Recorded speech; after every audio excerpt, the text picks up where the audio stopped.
Guys, welcome back to my channel and biology classes, and today I am going to explain you about next topic of body fluid and circulation of class 11th जो कि है blood. ठीक है. सो सबसे पहले हम start करेंगे structure of haemoglobin से.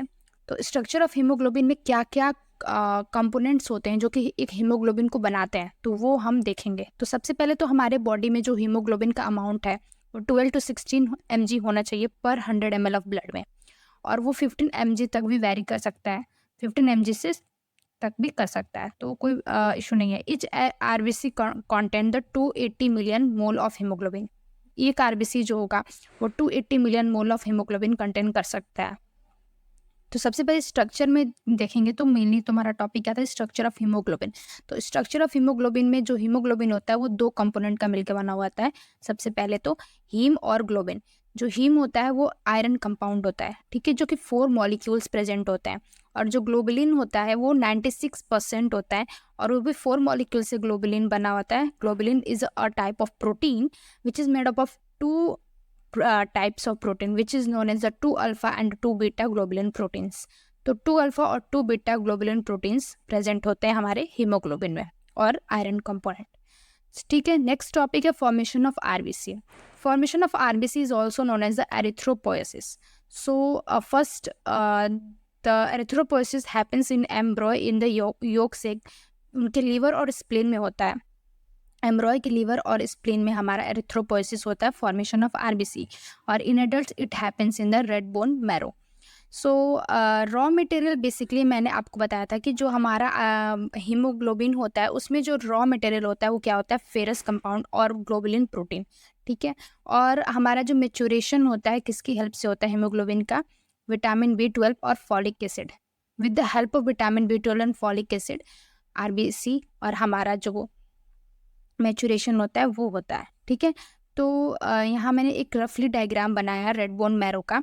रेड बोन मैरो में क्या होता है कि स्टेम सेल्स प्रेजेंट होते हैं. ठीक है. स्टेम सेल्स प्रेजेंट होते हैं जो कि नेक्स्ट मैचुरेशन होके ही एरिथ्रोसाइट या फिर प्लेटलेट्स या ल्यूकोसाइट्स, जिनको हम WBC के नाम से भी जानते हैं, वो सब बनाते हैं. ठीक है. तो जो हमारे स्टेम सेल्स होते हैं जैसे कि उसमें 3 टाइप के सेल्स होते हैं, ल्यूकोब्लास्ट, मेगा कैरियोसाइट, एरिथ्रोब्लास्ट. ल्यूकोब्लास्ट जो होता है वो मैच्योर होकर ल्यूकोसाइट बनाता है जिसको हम लोग WBC भी कहते हैं, white blood cells. Leukocytes is also known as the white blood cells. This is important, you have to note it down. So next is the megakaryocyte जो कि मैच्योर होकर प्लेटलेट्स बनाते हैं, इनको हम थ्रोम्बोसाइट्स भी कहते हैं. ठीक है. और नेक्स्ट है एरिथ्रोब्लास्ट जो कि रेटिकुलोसाइट्स बनते हैं. रेटिकुलोसाइट्स बनने के बाद से मैच्योर होके आरबीसी बनते हैं जिनको हम एरिथ्रोसाइट्स बोलते हैं. सबसे पहले बनता है एरिथ्रोब्लास्ट, फिर रेटिकुलोसाइट, फिर एरिथ्रोसाइट. ठीक है. एक जो लाइफ स्पेन होता है आरबीसी का 120 डेज तक होता है. ठीक है. और 120 डेज बाद क्या होता है कि there is a break down of RBC by the help of macrophages in spleen. So spleen is known as the graveyard of RBC. This is important. Graveyard of RBC is known as the spleen. ये important है, ये पूछा जा सकता है आपसे exam में, तो you have to note it down. Next further हम मूव करेंगे ल्यूकोसाइट्स पे. तो ल्यूकोसाइट्स क्या होता है, ल्यूकोसाइट को हम लोग WBC भी बोलते हैं, वाइट ब्लड सेल्स. तो उनके जो नंबर होते हैं हमारे में वो फिक्स होते हैं. तो कितना होता है, 6000 to 8000 पर मीटर क्यूब इनके नंबर्स होते हैं. और ratio, there is a ratio of RBC is to WBC. So there should be a ratio of 600:1. मतलब कि हमारे ब्लड में अगर आरबीसी 600 प्रेजेंट है तो WBC 1 होना चाहिए. There should be a ratio of this. And then कुछ टर्म्स हैं जो होते हैं, मतलब प्रेजेंट होते हैं. तो एक कंडीशन होती है जो कि डिफाइन करती है उस टर्म को. तो सबसे पहले हम टर्म्स डिस्कस कर लेते हैं, वो इम्पॉर्टेंट है. तो ल्यूकोसाइटोसिस. ल्यूकोसाइटोसिस पहला टर्म है. ल्यूकोसाइटोसिस का मतलब क्या होता है कि जब हमारा WBC इंक्रीज हो रहा है, तो WBC जब इंक्रीज हो रहा है और किस रीजन की वजह से इंक्रीज हो रहा है, इन्फेक्शन की वजह से. तो इन्फेक्शन की वजह से अगर हमारा WBC इंक्रीज हो रहा है उसको हम लोग बोलते हैं leukocytosis. Okay. So next term is leukemia. Leukemia क्या होता है, leukemia there is increase of WBC. Listen carefully, यहाँ भी WBC हमारा इंक्रीज हो रहा है लेकिन ये किस कंडीशन में हो रहा है? ब्लड कैंसर की कंडीशन में। तो ब्लड कैंसर की कंडीशन में इसको हम ल्यूकेमिया बोलेंगे। Next is diapedesis. डायपेडेसिस मतलब कि there will be amoeboidal movement. Amoeboidal movement like जैसे एमीबा मूव करता है और इनगल्फ करता है फूड पार्टिकल्स को अपने, वैसे ही जो WBC होती है वो मूव करके और इनगल्फ करती है जो भी इन्फेक्शन या फिर जो भी एंटीजन होते हैं उनको। तो वो क्या होता है, कौन करता है? न्यूट्रोफिल और मोनोसाइट। दो टाइप के WBC होते हैं जो डायपेडेसिस मूवमेंट शो करते हैं। एक जो लाइफ स्पेन होता है WBC का, वो कुछ आवर्स से कुछ ईयर्स तक भी हो सकता है। और RBC का कितना था? 120 डेज। और इनका सम आवर्स से सम ईयर्स तक। ठीक है, अब उसके बाद से नेक्स्ट मूव करेंगे type of leukocytes. So there is a mainly two difference type of leukocytes. There is agranulocyte and granulocyte. Agranulocyte means there will be absence of granules, and granulocytes means there will be a present of the granules with the cytoplasm. So agranulocytes में दो type के होते हैं WBCs. सबसे पहला है lymphocytes और monocyte. ठीक है, दो टाइप के हो गए लिम्फोसाइट और मोनोसाइट एग्रेनुलोसाइट्स में, जिसमें कि ग्रेन्यूल्स प्रेजेंट नहीं होते हैं. तो इनके स्ट्रक्चर देख लें अगर लिम्फोसाइट्स के, तो लिम्फोसाइट का जो स्ट्रक्चर होता है वो राउंड स्ट्रक्चर होता है, राउंड, और 20 to 25% यह पाया जाता है. और इसका साइज जो होता है 8 म्यू होता है.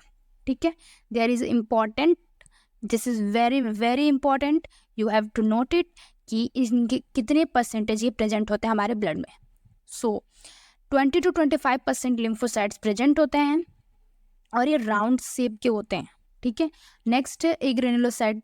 कौन सा? मोनोसाइट. मोनोसाइट जो होता है वो किडनी शेप का होता है, किडनी शेप का होता है, जो कि 6 से 8% पाया जाता है. और ये फेगोसाइटिक एक्टिविटीज शो करता है और इसकी साइज जो होती है 18 म्यू होती है.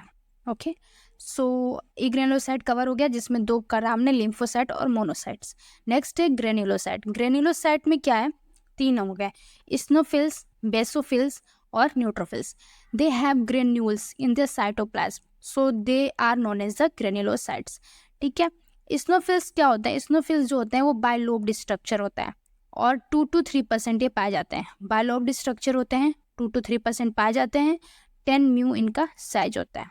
नेक्स्ट है तुम्हारा basophil. Basophil they R S shape, S shape होते हैं और 10 म्यू इनका भी साइज होता है. और ये 0.5% से 1% पाए जाते हैं बेसोफिल. फिर आता है न्यूट्रोफिल्स. न्यूट्रोफिल्स जो होता है वो 60 to 65% पाया जाता है और दे आर मल्टीलोब्ड न्यूक्लियस और इनका 10 म्यू इनका भी साइज होता है और ये भी फेगोसाइटोसिस शो करते हैं. ठीक है, तो ये तीनों का साइज जो होता है सेम होता है 10 म्यू. 10 म्यू होता है और लिम्फोसाइट का साइज 8 म्यू और इसका साइज मोनोसाइट का 18 mu. Okay, we are done with the types of leukocytes. Then moving towards the lymphocytes. Lymphocytes क्या होते हैं? तो लिम्फोसाइट्स दो टाइप के होते हैं. लिम्फोसाइट्स होते हैं वो दो टाइप के होते हैं. वो they are the type of antibodies जो एक्टिव होते हैं ड्यूरिंग द इन्फेक्शन या फिर कोई एंटीजन से इंटरेक्शन हो गया हो तो एक्टिव होते हैं. तो लिम्फोसाइट दो तरह के होते हैं, एक होता है टी लिम्फोसाइट और एक होता है बी लिम्फोसाइट्स. टी लिम्फोसाइट्स में भी बहुत सारे टाइप्स हैं, जैसे कि helper T cell, killer T cell, suppressor T cell, memory cell. ठीक है, तो ये टी लिम्फोसाइट्स के टाइप हो गया. जो किलर टी सेल्स होते हैं वो रिलीज करते हैं परफोरिन प्रोटीन. कब रिलीज करेंगे ये? कैंसर की कंडीशन में लिम्फोसाइट्स जो होते हैं वो, लिम्फोसाइट्स तो हमने पहले पढ़ा था, ये एग्रेनुलोसाइट का एक टाइप है. ठीक है, एग्रेनुलोसाइट का एक टाइप है जो कि राउंड शेप होता है. ठीक है, अब इसमें दो टाइप्स हो गए, T lymphocyte, B lymphocyte. T lymphocytes में कितने हो गए? Helper T cell, killer T cell, suppressor T cell, memory cell. ठीक है, और जो इसमें किलर टी सेल है ये रिलीज करता है परफोरिन प्रोटीन और कैंसर सेल में, जब कैंसर सेल हो गया या फिर वायरस इन्फेक्टेड सेल है तो उस टाइम पे ये रिलीज होते हैं किलर टी सेल. फिर आता है बी लिम्फोसाइट जो कि प्लाज्मा सेल होते हैं और मेमोरी सेल होते हैं. एंटीबॉडी रिलीज करते हैं प्लाज्मा सेल प्रोटेक्शन के लिए. Next moving towards the eosinophil. इस्नोफिल्स क्या होता है? इस्नोफिल्स में भी डिवीजन है, इसमें भी दो डिविजन्स है. एंटी पैरासिटिक ग्रेन्यूल्स, दो टाइप के ग्रेन्यूल्स सीक्रेट करते हैं, एंटी पैरासिटिक और एक होता है एंटी एलर्जिक. एंटी पैरासिटिक क्या होता है? लाइसोसोम. और एंटी एलर्जिक क्या हो गया? हिस्टामिन हो गया. हिस्टामिन के टाइम पे एंटी हिस्टामिन. जो कि एलर्जिक रिएक्शन शो करने में हेल्प करते हैं। ठीक है, तो इस्नोफिलिक का हो गया एंटी एलर्जिक और एंटी पैरासिटिक, दो रिलीज करते हैं। Next moving toward the basophils. So basophils क्या करते हैं? Basophils is like a mast cell, mast cell की तरह होते हैं। ये रिलीज करते हैं क्या? जब ये रिलीज होते हैं तो ये एंटी कोगुलेशन की तरह हेल्प करते हैं। हेपेरिन जो होता है, हेपेरिन में एंटी कोगुलेशन की तरह हेल्प करते हैं। सेरोटोनिन होता है, serotonin is a type of basophil which help in the vasoconstriction and histamine is associated with the inflammation. तो heparin, serotonin, histamine. Okay, so next moving toward the thrombocytes, WBC हो गया। Next moving to the thrombocytes. Thrombocytes क्या होते हैं? Thrombocytes also known as the platelets. So platelets also called the thrombocyte are cell fragment produced from the megakaryocytes. So जब develop नहीं रहते हैं हमारे प्लेटलेट्स तो उनको हम मेगाकैरियोसाइट्स बोलते हैं, और ये हमारे बोन मैरो में स्पेशल सेल्स होते हैं। ये 1500 to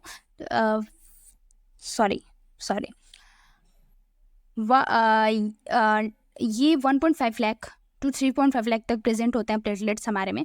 so they are the special cells, और ये हमारे बोन मैरो में बनते हैं। ओके, नेक्स्ट ये कैसे बनते हैं? तो मेगा कैरियोसाइट्स होते हैं। मेगा कैरियोसाइट में फ्रेगमेंट्स में रिलीज होते हैं, ठीक है। और प्लेटलेट्स जो होता है मैमल्स में प्रेजेंट होते हैं। They don't have nucleus, they lack their nucleus, and their life span is 7 days। ठीक है, इफ देयर काउंट डिक्रीज में